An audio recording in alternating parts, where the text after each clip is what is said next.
बिस्मिल्लाहिर्रहमानिर्रहीम अस्सलामुअलैकुम dear students, welcome back to the grammar of science. Dear students, जैसा कि आपके इल्म में है कि हमने प्रैक्टिकल बेस्ड असेसमेंट को स्टार्ट किया हुआ है और आज इंशाल्लाह हम प्रैक्टिकल बेस्ड असेसमेंट नंबर 5 को सॉल्व करने जा रहे हैं।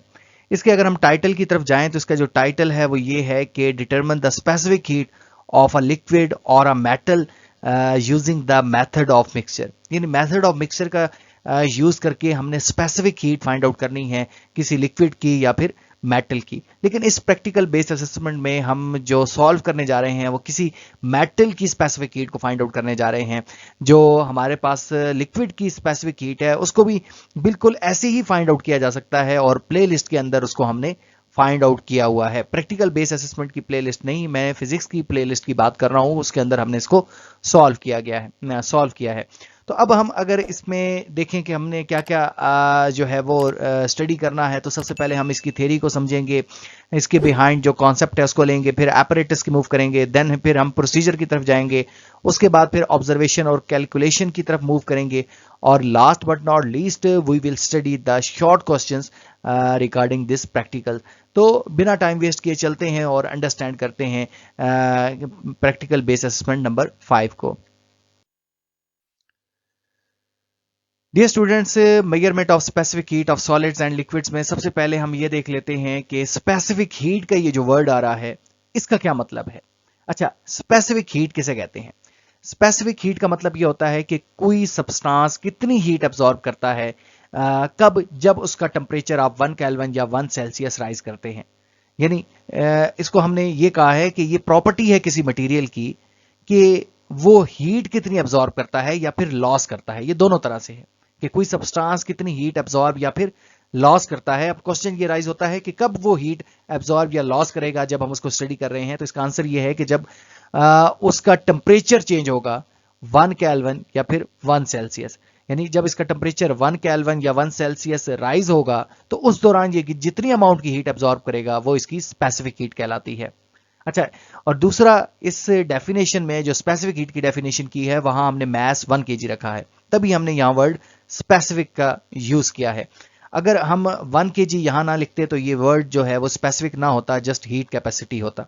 इस सारों की डेफिनेशन क्या हुई? तो इस सारे की जो डेफिनेशन है वो ये है कि specific heat of a material, ये आपके प्रैक्टिकल बेस असेसमेंट में पूछा जा सकता है कि डिफाइन करें स्पेसिफिक हीट कैपेसिटी को, तब यहां ये बताया जा रहा है।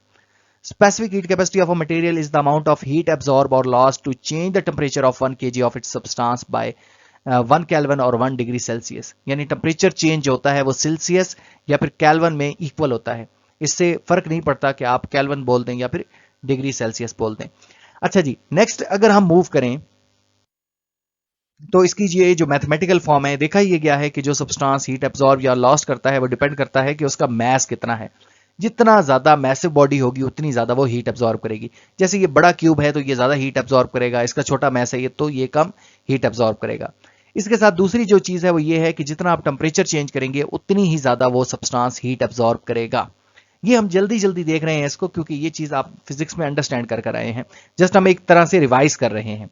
अच्छा, तो हम ये कह रहे हैं कि जितना ज्यादा आप टेम्परेचर चेंज करेंगे उतना ही वो बॉडी ज्यादा हीट एब्जॉर्ब करेगी। जैसे ये बॉडी है, इसका टेम्परेचर आप 20 से 30 ले गए हैं तो ये इतनी ज्यादा हीट एब्जॉर्ब नहीं करेगी। अगर आप 20 से 50 ले गए हैं तो ये ज्यादा हीट एब्जॉर्ब करेगी क्योंकि आपने टेम्परेचर ज्यादा चेंज किया है।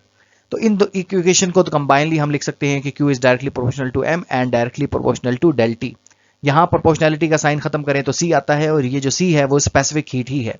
तो इसको हम कैसे लिख सकते हैं? इसको हम लिख सकते हैं कि C equals to Q over del T over M। तो ये हमारे पास स्पेसिफिक हीट आ जाएगी। अब यहां ये है कि इसकी यूनिट क्या बनेगी। तो Q की जो यूनिट है ये हीट है और हीट की जो यूनिट होती है वो जाउल है, क्योंकि heat is a form of energy. Energy की यूनिट भी जाउल है तो हीट की यूनिट भी जाउल है। चेंज इन टेम्परेचर की यूनिट है वो केल्विन भी हो सकती है, डिग्री सेल्सियस भी हो सकती है, आप दोनों लिख सकते हैं। यहां आप केल्विन लिखेंगे और मास की यूनिट क्या हो जाएगी? केजी हो जाएगी। तो स्पेसिफिक हीट कैपेसिटी की यूनिट क्या होगी? जाउल पर केजी केल्विन हो जाएगी। ये आप लोगों को आनी चाहिए। नेक्स्ट मूव करते हैं। डियर स्टूडेंट्स, अब हम अंडरस्टैंड करने की कोशिश करते हैं मेथड ऑफ मिक्सचर, और इसको इस तरह से समझिए कि सपोज करें ये एक बॉडी है और इसको हम कह रहे हैं बॉडी ए। कोई बॉल समझ लीजिए, कोई आप स्फेयर समझ लीजिए, मेटेलिक स्फेयर समझ लीजिए, और एक ये बॉडी है, ठीक है। इसको हम कह रहे हैं बॉडी बी। ठीक है, ये दो बॉडीज हैं हमारे पास। अभी हम क्या समझ रहे हैं, अभी हम मेथड ऑफ मिक्सचर समझ रहे हैं। तो ये दो बॉडीज हैं। लेट्स सपोज इस बॉडी का जो टेम्परेचर है वो है आप कह सकते हैं 30 डिग्री सेल्सियस, ठीक है, 30 है, और इस बॉडी का टेम्परेचर जो है वो अज्यूम कर लें 15 डिग्री सेल्सियस है। अब क्या होगा, अगर इन दोनों बॉडीज को आप आपस में जो है वो जोड़ दें, यानी बॉडी ए और बॉडी बी को फिजिकली अटैच कर दें, फिजिकली कांटेक्ट कर लें, थर्मली कांटेक्ट में ले आएं, तो ये होगा कि क्योंकि हीट ट्रांसफर होगी, अभी हमने देखा है कि heat is a form of energy which transfer from hot body to cold ones. Heat कहते ही ये हैं कि एनर्जी के ट्रांसफर को हीट कहते हैं। तो ये जो हॉट बॉडी है यहां से हीट जो है वो कोल्ड बॉडी की तरफ ट्रांसफर होकर जाएगी। तो इससे क्या होगा, इससे ये होगा कि इस बॉडी का जो टेम्परेचर है, बॉडी ए का जो टेम्परेचर है वो ड्रॉप हो जाएगा और बॉडी बी का जो टेम्परेचर है वो राइज हो जाएगा। तो अब क्वेश्चन ये है कि ये कितना इसका टेम्परेचर ड्रॉप होगा। तो जितना इसका टेम्परेचर ड्रॉप होगा उतना ही इसका टेम्परेचर राइज होगा। यानी ऐसा नहीं है कि इसका टेम्परेचर ज्यादा ड्रॉप हो जाए और इसका कम राइज हो, ऐसा नहीं होगा। अगर दो बॉडीज थर्मली कांटेक्ट में हैं तो एक बॉडीज का जो टेम्परेचर फॉल होगा वही दूसरी बॉडी का टेम्परेचर राइज होगा, अनटिल और अनलेस की हीट जो है वो लीक ना हो, हीट कहीं एनवायरनमेंट में ना चली जाए। तो फिर ये क्या होगा, इवेंचुअली इन दोनों बॉडीज का टेम्परेचर सेम हो जाएगा। लेट्स सपोज इसका टेम्परेचर जो है वो बढ़कर 22 हो जाएगा और इसका टेम्परेचर ड्रॉप होकर जो है वो 22 हो जाएगा, लेकिन जितना इसका ड्रॉप होगा इतना ही इसका टेम्परेचर राइज होगा। यही मेथड ऑफ मिक्सचर है। इसको अभी हम देखते हैं यहाँ, लेट मी रिमूव दिस, और उसके बाद आप इजीली इसको समझ जाएंगे कि मैं क्या कह रहा हूँ। लेट मी ओपन रेजर, और ये देखिए, ये इसको हमें मिटाने दीजिए और उसके बाद देखें आप इसको अंडरस्टैंड करें। ये देखें, इसको प्रिंसिपल ऑफ कैलोरीमीटर भी कहते हैं, जैसा कि आप यहां देख भी रहे हैं कि ये प्रिंसिपल ऑफ कैलोरीमीटर है, और इसको लॉ कंजर्वेशन ऑफ एनर्जी भी कहते हैं कि heat lost by the hot body is equal to heat gain by the cold body. जो हॉट बॉडी हीट लॉस करेगी, कोल्ड बॉडी उतनी ही हीट गेन कर लेगी। और this principle is used to find the specific heat. ये वो principal है जिसकी मदद से हम स्पेसिफिक हीट को फाइंड करने जा रहे हैं। नेक्स्ट देखिए, नेक्स्ट हमारे पास आ गया है एपरेटस के measurement of specific heat of a solid. अब हमने सॉलिड की स्पेसिफिक हीट फाइंड आउट करनी है, तो इसके लिए सबसे पहले हम देख लेते हैं कि हमारे पास एपरेटस क्या है। तो एपरेटस देखें कि इसके लिए हमें सबसे पहले एक वेइंग बैलेंस मशीन चाहिए, जिसकी मदद से आप जिस बॉडी की आपने स्पेसिफिक हीट, जिस ऑब्जेक्ट की आपने स्पेसिफिक हीट फाइंड आउट करनी है, उसका मास कैलकुलेट करना है। इसके साथ हमें एक हीटर चाहिए या बंसर बर्नर चाहिए, और साथ में हमें एक बीकर चाहिए जिसके अंदर पानी हो और पानी को आपने गर्म करना है। इसके साथ हमें पॉलीस्टेरीन कप चाहिए, इसको आप कैलोरीमीटर भी कह सकते हैं। ये पॉलीस्टेरीन कप है, और इसके साथ एक थर्मामीटर चाहिए, इसके अंदर भी पानी हमें चाहिए। अब हम स्टेप बाय स्टेप देखते हैं कि हमें जो है वो किस तरह से हम स्पेसिफिक हीट फाइंड आउट करेंगे इस ऑब्जेक्ट की। ये जो आपको पीस नजर आ रहा है, लेट अज्यूम करें कि ये लेड का पीस है, तो इस लेड के पीस की स्पेसिफिक हीट हमने कैलकुलेट करनी है बाय यूजिंग दीज अपरेटस। इस अपरेटस का इस्तेमाल करते हुए हमने इस लेड की स्पेसिफिक हीट को फाइंड आउट करना है। डियर स्टूडेंट्स, अब हम समझते हैं प्रोसीजर को, और प्रोसीजर को हम समझते हैं with the help of this figure. यहां देखिए, सबसे पहले आप लोगों ने क्या करना है, सबसे पहले आप लोगों ने ये करना है कि एक पॉलीस्टेरीन कप लेना है और इस पॉलीस्टेरीन कप का मास फाइंड आउट कर लेना है with the help of this weighing balance machine. ये पॉलीस्टेरीन कप है, इसका हमने मास फाइंड आउट कर लेना है और इसके मास को m1 लिख देना है, ये जैसे कि यहां लिखा भी है। इसके बाद क्या करना है कि इस पॉलीस्टेरीन कप के अंदर पानी आपने डाल देना है, और कितना पानी डालना है, बस हाफ इसको फिल कर लेना है। रिस्ट्रिक्शन नहीं है कि 30 ml ही डालें, जितना भी आप डाल सकते हैं इसके अंदर डाल लें, आधा या आधे से ज्यादा थोड़ा कर लें, बिल्कुल कंप्लीटली फिल नहीं करना। पानी डल गया, पानी डलने के बाद दोबारा फिर आपने इसका मैश करना है। पहले एम्प्टी पॉलीस्टेरीन कप का मैश करना है, उसके बाद पानी डालने के बाद दोबारा फिर मैश करना है। तो जो दोबारा मैश आएगा वो कप और पानी दोनों का आ जाएगा। अब जो पहले मैश आपने फाइंड आउट किया हुआ है कप का, वो माइनस कर देंगे तो इस वाटर का मैश आपको फाइंड आउट हो जाएगा। ठीक है, यहां वाटर का मैश आ जाएगा और वाटर के मैश को MW से आप रिप्रेजेंट कर लें, अपने पास कहीं नोट डाउन कर लेना है। इसके बाद आप लोगों ने क्या करना है कि थर्मामीटर को हैंग कर लेना है with the help of this stand, जैसा कि आपको फिगर के अंदर नजर आ रहा है। लेकिन इसमें ये प्रिकॉशनरी मेजर्स लेनी है कि ये जो इसकी बेस है या जो इसका बल्ब है वो इस पॉलीस्टेरीन कप के साथ, इस पॉलीस्टेरीन कप के जो बेस है इसके साथ कांटेक्ट ना हो थर्मली। ठीक है, ये थोड़ा लिफ्ट होना चाहिए, थोड़ा ऊपर होना चाहिए। इसके बाद आपके पास एक और अच्छा, ये आपने इसको इंसर्ट कर लिया। तो इसको इंसर्ट करने के बाद इसका टेम्परेचर मेजर कर लेना है। इसको कैलोरीमीटर भी कहते हैं इस सिस्टम को। ये पॉलीस्टीरीन कप और इसके अंदर पानी जो है इसको कैलोरीमीटर भी हम कहेंगे। तो इसका आपने टेम्परेचर फाइंड आउट कर लेना है। टेम्परेचर जब आप फाइंड आउट कर लेंगे, इस टेम्परेचर को आप T1 कह देंगे। ये लिखा हुआ है कि इसका टेम्परेचर फाइंड आउट कर लेना है, ये T1 हो गया। ये सारी बातें यहाँ इसके अंदर लिखी हैं। इसमें एक और ये है कि इसको अच्छी तरह से हिलाएं ताकि इसका टेम्परेचर एक जैसा हो जाए और फिर आप इसका टेम्परेचर नोट करें। तो ये ठीक है। इसके बाद आपके पास एक और बीकर है और इस बीकर के अंदर आपने क्या करना है, ये मेटालिक क्यूब, वैसे यहाँ जो फिगर है इसमें मेटालिक क्यूब है, आपकी बुक कह रही है मेटालिक बॉब। तो मेटालिक क्यूब हो, मेटालिक स्फीयर हो, कुछ भी हो, आपने इसका मैस फाइंड आउट कर लेना है with the help of weighing balance machine. Let's suppose इसका जितना भी मैस आएगा उस मैस को अपने पास नोट डाउन कर लेना है और उसके मैस को MB कह दें, क्योंकि मेटालिक बॉब है उसका मैस है, उसको नोट डाउन कर लेना है। नोट डाउन करने के बाद इस बीकर के अंदर आपने उंडेल देना है, ये जैसे आपको नजर आ रहे हैं। लेट्स सपोज ये लेड का है, जिस मेटल का भी है जिसकी आपने स्पेसिफिक हीट फाइंड आउट करनी है, उस मेटल को इसके अंदर आपने क्या कर देना है, इंसर्ट कर देना है। इसके अंदर पानी भी है, इसके अंदर थर्मामीटर भी है। अब आप लोगों ने क्या करना है, नीचे बर्नर को ऑन कर देना है और ऑन करने के बाद बर्नर को थोड़ी देर देखना है कि टेम्परेचर राइज हो जाएगी। थर्मामीटर आपको बताएगा। जब टेम्परेचर आपका 80 प्लस हो जाएगा उसके बाद इसको अच्छी तरह से हिलाएं और देखें कि जो है थोड़ी देर मिक्स करने के बाद छोड़ें और देखें, फिर थर्मामीटर को नोट करें कि इसका टेम्परेचर क्या है। जब आप टेम्परेचर नोट कर लेंगे तो वो जो टेम्परेचर होगा वो इस मेटालिक बॉब का भी और इस पानी का भी सेम टेम्परेचर होगा, क्योंकि दोनों थर्मली एक दूसरे के साथ टच में है, कांटेक्ट में है।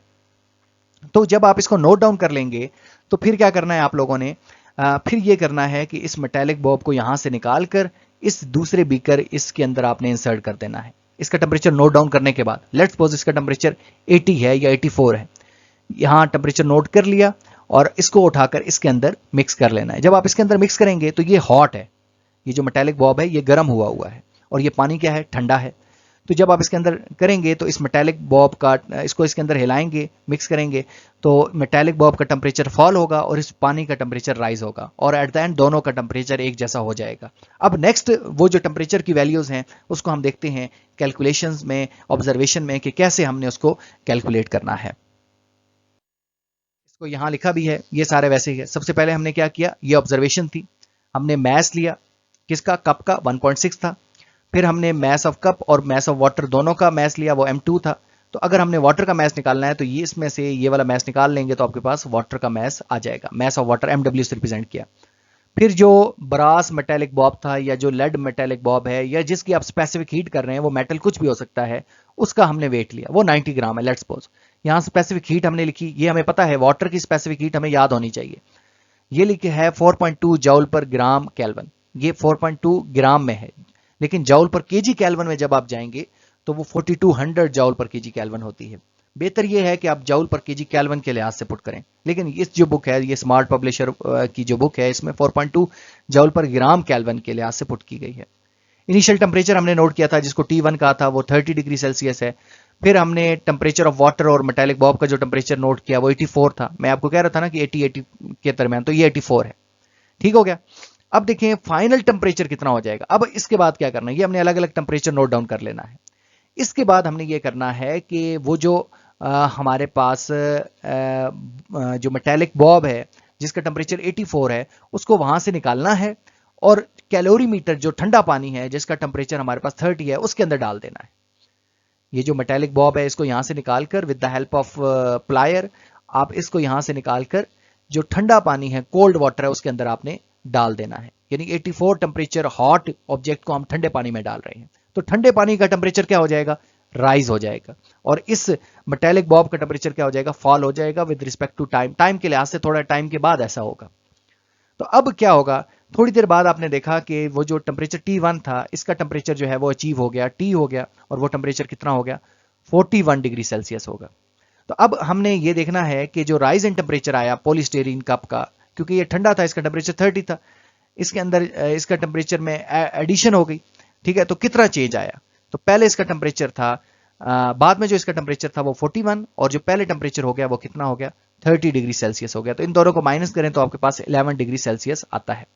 इसी तरीके से जो मेटालिक वो जो क्यूब है उसका टेम्परेचर फॉल हो जाएगा, तो उसका टेम्परेचर कितना फॉल होगा, उसका टेम्परेचर 41 हो जाएगा। तो पहले टेम्परेचर कितना था, 84 तक, 84 तक हमने उसको गर्म किया था, उसमें से 41 माइनस कर दें तो आपके पास जो टेम्परेचर आता है 43 डिग्री सेल्सियस आता है। अब हमने स्पेसिफिक हीट फाइंड आउट करनी है, तो हम मेथड ऑफ मिक्सचर या लॉ कंजर्वेशन ऑफ एनर्जी को यूज करेंगे, और वो ये है कि heat loss by the brass, या जो लेड है, जो भी मेटल है, वो जो हीट लॉस करेगा वो इतनी होगी जितने हीट गेन करेगा वो वाटर, दूसरा आपका कोल्ड वाटर जो हीट गेन करेगा। तो अब क्या करना है, तो जो हीट लॉस करेगा ब्रास, इसको हम स्पेसिफिक हीट, इसको कैसे लिखते हैं, हीट को क्यू से रिप्रेजेंट करते हैं, और क्यू इक्वल होता है एम सी टी होता है, यानी डेल टी आप इसको कहते हैं, यहाँ वो कंबाइनली T2 से लिखा हुआ है, वैसे यहाँ डेल टी भी लिखते हैं तब भी ठीक है। और heat gain by the water M W C, और यहाँ जितना टेम्परेचर है, तो ये जो वैल्यूज अभी हमने नोट डाउन की हैं वो यहाँ सारी आप पुट कर दें।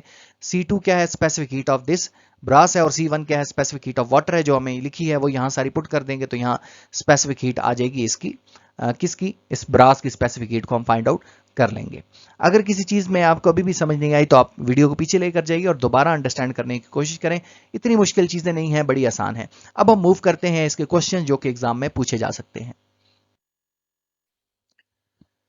यहाँ कीजिए, यहाँ देखिए कि क्वेश्चन नंबर 1 है कि label the apparatus given below. अब इस तरह के क्वेश्चन आ सकते हैं, आपको पता है कि क्या क्या चीज़ें हैं, ये सारी, ये स्टैंड है, ये थर्मामीटर है, ये पॉलीस्टीरीन कप है, ये वाटर है इसके अंदर, ठीक है, ये क्या चीज़ है, ये वो मेटालिक स्फेयर है, मेटालिक बॉब है या क्यूब है जिसकी हमने स्पेसिफिक हीट फाइंड आउट करनी है। ये क्या स्टैंड है, ये बंसर बर्नर है, ये थर्मामीटर है, तो ये चीज़ें आपको पता होनी चाहिए। अब क्वेश्चन ये है कि why polystyrene cup is used for this experiment, हम ये पॉलीस्टीरीन का कप ही क्यों यूज कर रहे हैं, तो इसका आंसर ये है कि polystyrene cup is a polymer which is not a conductor of heat, good conductor of heat, ये अच्छा कंडक्टर नहीं है हीट का, यानी हीट इसमें से रेडिएट नहीं होती, बाहर नहीं निकलती इतनी अच्छी, it does not radiate heat, तो इस वजह से ज्यादा देर तक जो है वो इसके अंदर पानी गर्म रहेगा, इतनी जल्दी से ठंडा नहीं होगा, टेम्परेचर जल्दी ड्रॉप नहीं होगा। व्हाट इज एवोपरेशन, एवोपरेशन क्या है कि conversion of liquid molecules into the gaseous molecule, के वाटर मॉलिक्यूल का गैसियस मॉलिक्यूल में जो कन्वर्ट होना है, इसको हम क्या बोलते हैं, एवोपरेशन होते कहते हैं, और ये तमाम टेम्परेचर्स पर होती है। What is the law of heat exchange, ये मेथड ऑफ मिक्सचर है या लॉ ऑफ हीट एक्सचेंज क्या है, वो ये है कि heat lost by the hot body is equal to heat gain by the cold body. Next हमारे पास क्वेश्चन नंबर 2 है कि a person visit desert and observe the temperature of in desert is very high in a day time as compare to the land areas of the sea areas, ठीक है। देखें तो इसमें क्या है कि why temperature of the desert is very high at the day time के वक्त डेजर्ट का टेम्परेचर क्यों हाई हो जाता है, तो ये चीज़ें आपको पता है कि जो डेजर्ट है, जो सहरा है, जहाँ रेतली इलाका है, वहाँ उसकी स्पेसिफिक हीट की वैल्यू बहुत कम होती है, यानी डेजर्ट की सैंड की स्पेसिफिक हीट की वैल्यू बहुत कम होती है। इसका मतलब यह है कि उसका टेम्परेचर जल्दी राइज हो जाएगा और जल्दी फॉल भी हो जाएगा। Why temperature is desert is better at night, night के वक्त क्यों बेटर होता है, क्योंकि ये जल्दी हीट लॉस भी कर लेता है, जितनी जल्दी दिन को इसका टेम्परेचर गर्म होता है इतनी जल्दी ही ये रात के वक्त हीट एनर्जी जल्दी लॉस कर लेता है, तो ये जल्दी ठंडी भी हो जाती है। What is the unit of specific heat, तो स्पेसिफिक हीट की यूनिट क्या है, जाउल पर केजी केल्विन, या जाउल पर केजी डिग्री सेल्सियस भी लिख सकते हैं, ठीक है। अच्छा, ये जाउल पर केजी और फिर आगे ये लाइन लगी है, ये लाइन नहीं आती, जाउल पर केजी केल्विन आता है, ठीक है। नेक्स्ट हमारे पास क्वेश्चन नंबर 3 है कि metallic block is heated and place in the cold water to determine its specific heat capacity, यानी हमने उसको हीट किया और कोल्ड वाटर में उसको डिप कर दिया, तो specific heat. What is the principle use in the method, तो ये लॉ ऑफ एक्सचेंज मेथड या लॉ कंजर्वेशन ऑफ एनर्जी हमने यूज किया, जिसको भी हम देख कर आए हैं कि heat lost by the hot body is equal to heat gain by the cold body. What is why is metallic heated before placing in water? Water में प्लेस करने से पहले हमने इसको हीट क्यों किया, तो to ensure that the water is at hot so it can transfer the heat to the water and hence measurement are taken, यानी इसमें यह कहा जा रहा है कि इस चीज को इंश्योर किया जा रहा है कि उस मेटालिक इस वजह से हीट किया जा रहा है कि वो अपनी हीट ट्रांसफर करे वाटर को, जिसकी वजह से वाटर जो है वो गर्म हो जाए और हम उसको पता लगा लें कि स्पेसिफिक हीट क्या है।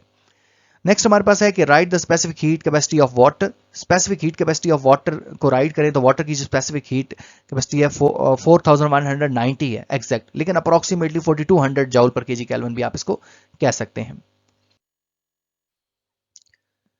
नेक्स्ट हमारे पास क्वेश्चन नंबर 4 है कि suppose a boy prepared his breakfast and toast a bread fry an omelette and prepare tea which food item remain hotter for comparatively for longer duration than the other. कौन सी चीज ज्यादा अरसे तक जो है वो हॉट रहेगी? तो कप ऑफ टी जो है वो ज्यादा अरसे तक हॉट रहेगा। इसका आंसर क्या है? इसका आंसर ये है कि ये लिक्विड है और लिक्विड की स्पेसिफिक हीट की वैल्यू ज्यादा होती है। Write the reason question ask in a because tea is made up of water and milk and it has high specific heat value so it remain hotter for a longer time. Define the specific heat capacity। और specific heat को हम शुरू में बहुत अच्छे से समझ कर आए हैं कि ये वो हीट है कि जो कोई बॉडी एब्जॉर्ब करती है या फिर लॉस करती है। कब एब्जॉर्ब या लॉस करती है? जब आप उसका टेम्परेचर 1 केल्विन या 1 डिग्री सेल्सियस चेंज करते हैं। Question number 5 is you are given with a copper, iron and aluminium rod of equal length and diameter and apply the wax on its end of each rod and equally heated on the Bunsen burner for the some time. Which metal wax is melted first? कौन सा metal जो है वो जल्दी melt हो जाएगा? तो इसके लिए ये है कि जिसमें हीट जल्दी ट्रांसफर होगी। तो कॉपर जो है इसमें हीट जल्दी ट्रांसफर होती है क्योंकि ये अच्छा कंडक्टर है। Which material wax melted at the end? सबसे एंड में किसकी मेल्ट होगी? तो वो आयरन है क्योंकि आयरन जो है वो बैड कंडक्टर है एज कंपेयर टू कॉपर। ठीक है, इसका रीजन ये है कि कॉपर जो है वो सबसे अच्छा कंडक्टर है, आयरन भी कंडक्टर है लेकिन इसके मुकाबले में बैड कंडक्टर है। Name the method of heat transfer in the metal rod. तो कंडक्शन है क्योंकि सॉलिड है, सॉलिड के अंदर हीट ट्रांसफर हो रही है तो कंडक्शन है। Write the mechanism of heat transfer in it. Mechanism, अच्छा ये लिखा हुआ है कि suppose you are cooking food in the kitchen pot. ये देखें, ये वो एक क्वेश्चन है, इंटरेस्टिंगली मैंने इससे पहले नहीं देखा और मैं जब ये बना रहा था आपकी पीपीटीज तब भी मैंने नहीं देखा। अभी मैं देखता जा रहा हूँ और साथ साथ बताता जा रहा हूँ, इससे पहले मैंने इसको रीड आउट नहीं किया। तो देखिए इंटरेस्टिंगली ये क्वेश्चन हमने एमसीक्यूज में भी पूछा है और आप लोगों को मैं बताऊं कि वहां मोर देन 50% बच्चों का आंसर गलत है। मोर देन 50%, मेरे ख्याल में अभी तक 500 के करीब 450 तक ऑलमोस्ट जो है बच्चों ने उसको आंसर किया है। 450 बच्चों में से 50% बच्चों ने इसका रॉन्ग आंसर किया है। और ये देखें, ये चैप्टर 1 में है। ये पूछ रहा है कि आप कुकिंग कर रहे हैं किचन पॉट के अंदर, तो मैकेनिज्म क्या है हीट ट्रांसफर का? तो वहां कंडक्शन भी हो रही है, कन्वेक्शन भी हो रही है और रेडिएशन भी हो रही है। ये बहुत अच्छे से आप लोगों ने इसको देखना है। नेक्स्ट है कि define thermal conduction. Thermal conduction क्या है? तो transfer of heat is due to collision of atom या motion of free electron in solid object. तो ये क्या है? थर्मली कंडक्शन है। Define convection. कन्वेक्शन क्या है? आपको पता है कि लिक्विड्स के अंदर जो हीट फ्लूइड्स के अंदर, नॉट एग्जैक्ट लिक्विड, इसमें एयर भी आ जाती है। फ्लूइड्स के अंदर जो हीट ट्रांसफर होती है और इसमें क्या होता है कि एक्चुअल मूवमेंट होती है, मॉलिक्यूल एक जगह से दूसरी जगह मूव करते हैं। कंडक्शन में मॉलिक्यूल मूव नहीं करते। Write the specific heat of the lead. Lead की स्पेसिफिक हीट कितनी है? तो ये आप देख लीजिए, ये डिफरेंट स्पेसिफिक हीट आपको आनी चाहिए। एक वाटर की आनी चाहिए, सैंड की आनी चाहिए और डिफरेंट ये जो मेटल्स होते हैं इनकी स्पेसिफिक हीट भी आप याद कर लीजिए। अब मुझे कंफर्म नहीं है कि ये जिस बच्चे ने लिखा है बिल्कुल एग्जैक्ट ठीक लिखा है, तो इसलिए ये मैं प्रेफर नहीं कर रहा, लेकिन आपने इस क्वेश्चन का आंसर आप समझ गए हैं कि आपने जस्ट स्पेसिफिक हीट की वैल्यू बतानी है। इसके बाद नेक्स्ट हमारे पास है कि if 0.3 kg sample of the lead having specific heat capacity 128। अब यहाँ लिखी है, वैसे ये वही है, ठीक लिखा है इस बच्चे ने। Specific heat 128 joule per KG kelvin is heated from 25 degree Celsius to 100 C, यानी 0.3 kg मैस है और इसकी स्पेसिफिक हीट इतनी है, तो इसको 25 से लेकर 100 तक हम गर्म कर रहे हैं। Calculate the change in temperature. Temperature में कितना चेंज आया? तो 100 को माइनस कर दे 25 में, 75 डिग्री C या 75 K भी आप लिख सकते हैं। अब इस 75 को कह रहा है कि convert change in temperature into kelvin.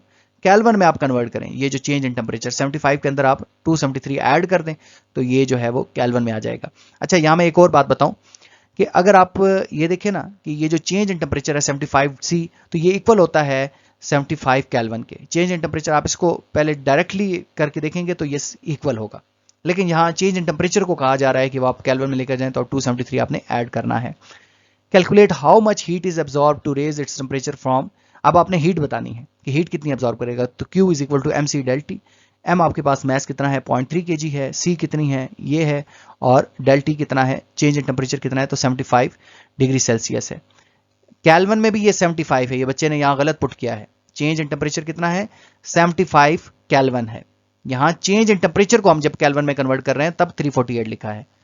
ये आप बात अंडरस्टैंड कीजिए। देखें, इस 100 के अंदर 273 ऐड कर दें तो ये केल्विन में चला जाएगा, 25 के अंदर 273 ऐड कर दें, केल्विन में चला जाएगा। उन दोनों केल्विन को माइनस करें तो 75 ही आता है। तो यहाँ क्या आएगा, 75 ही आएगा। ये 340 ये नहीं आएगा, ये जो 348 ये नहीं आएगा। तो इसको आप करके देखिए तो आपके पास हीट पता चल जाएगी। आई होप आप इसको समझ चुके हैं। अगर किसी चीज़ में कोई मसला है तो कमेंट सेक्शन में लाजमी पूछिए, मैं इसको एड्रेस करने की कोशिश करूंगा। इंशाल्लाह न्यू प्रैक्टिकल के साथ मिलते हैं। अपना बहुत ख्याल रखिएगा, तब तक के लिए अल्लाह हाफिज़।